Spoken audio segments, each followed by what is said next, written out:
Bismillahirrahmanirrahim. Assalamualaikum warahmatullahi wabarakatuh. Yang terhormat kepada Bapak Ahmad Muzakil Anam, MPDI, selaku dosen pengampu mata kuliah Pendidikan Agama Islam, dan terima kasih kepada Bapak Ahmad Muzakil Anam telah memberikan kami kesempatan untuk menjelaskan dari kelompok kami. Dan terima kasih kepada teman-teman yang saya sayangi untuk kesempatan presentasi kami kali ini. Baik, di sini saya Aisyah Andri Listiani sebagai moderator. Lalu di sini saya tidak sendiri tentunya.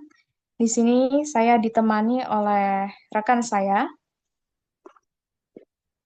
Saya benar-benar Nabila Kusmawadani dengan NIM 009 selaku pemateri pertama pada berjalannya presentasi kali ini. Saya Selanjutnya, Ihmalia Rizkina Hasanah, nomor absen 012, sebagai pemateri 2. Dan saya Satria Erlangga Haryono Putra dengan NIM 015 sebagai pemateri 3. baik, terima kasih kepada rekan-rekan saya.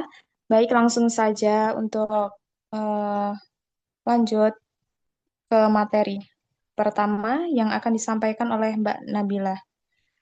Kepada Mbak Nabila disilahkan. Baik, terima kasih untuk Mbak Aisy. Di sini saya ingin menjelaskan tentang definisi konsep politik dalam Islam. Politik adalah suatu kepentingan agama secara langsung yang mengatur hubungan manusia dengan Tuhan serta kehidupan sosial pemerintahan. Politik pemerintahan yang berlaku pada masa Rasulullah SAW dan para khalifah adalah menegakkan aturan-aturan Allah Subhanahu wa taala, fokus utamanya menjamin kemaslahatan umum, menegakkan kebenaran, kebajikan, dan keadilan. Di sini ada pun prinsip-prinsip dasar politik dalam Islam. Namun sebelum masuk pada prinsip-prinsip dasarnya sendiri yang terbagi menjadi dua, saya ingin menjelaskan sedikit tentang pengertiannya. Mekanisme prinsip politik dalam Islam. Mekanisme operasional pemerintahan dan ketatanegaraan mengacu pada prinsip-prinsip syariah.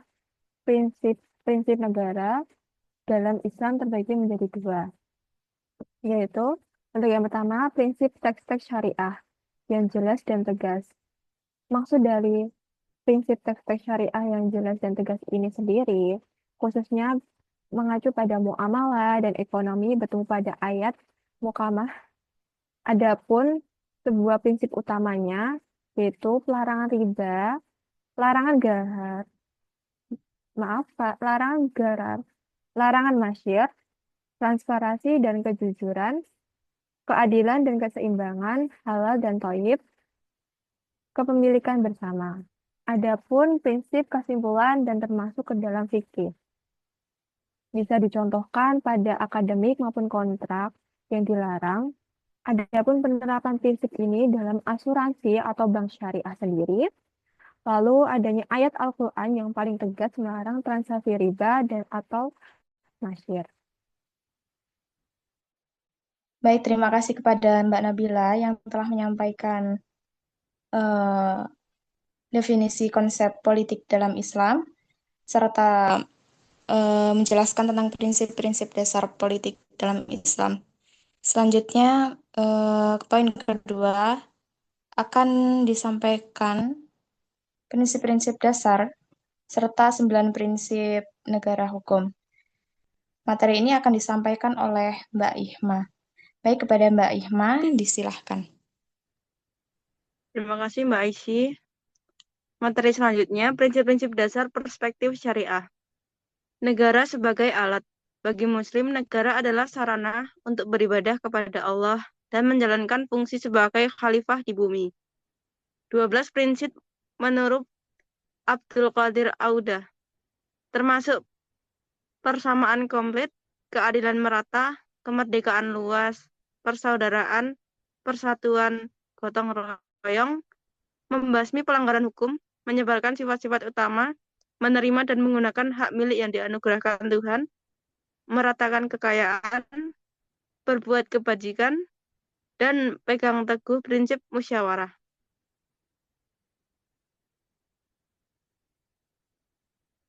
Sembilan, prinsip negara hukum menurut M. Tahzir Ashari.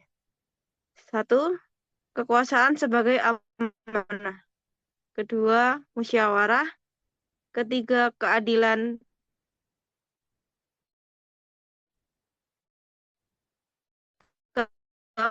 4. Persamaan. 6. Pengadilan bebas. 7. Perdamaian. 8. Kesejahteraan. Dan yang terakhir, 9. Ketaatan rakyat.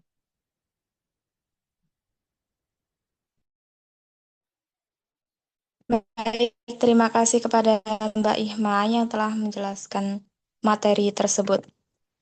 Baik, selanjutnya poin ketiga akan disampaikan oleh Mas Satria yang akan menjelaskan nilai keadilan dalam musyawarah dalam politik Islam serta penerapan konsep politik Islam dalam kehidupan modern. Baik, kepada Mas Satria disilahkan.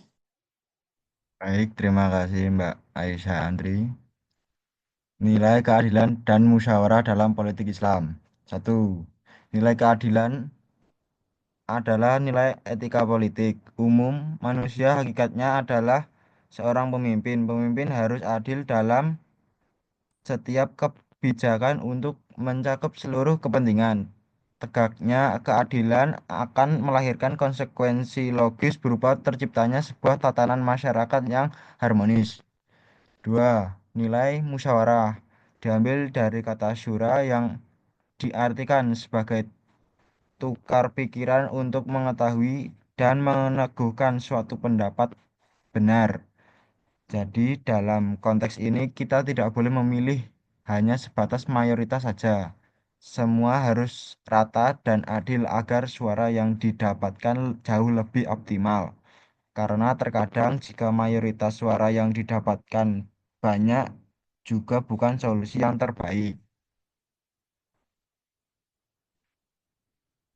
Penerapan konsep politik Islam dalam kehidupan modern. Penerapan konsep politik Islam dalam kehidupan modern merupakan representasi dari nilai-nilai yang terdapat pada politik Islam seperti nilai keadilan, nilai musyawarah, dan nilai amanah. Penerapan ini juga merujuk pada pandangan kita bahwa Islam sendiri tidak hanya berbicara pada struktur kekuasaan, tapi lebih pada etika tata kelola pemerintah.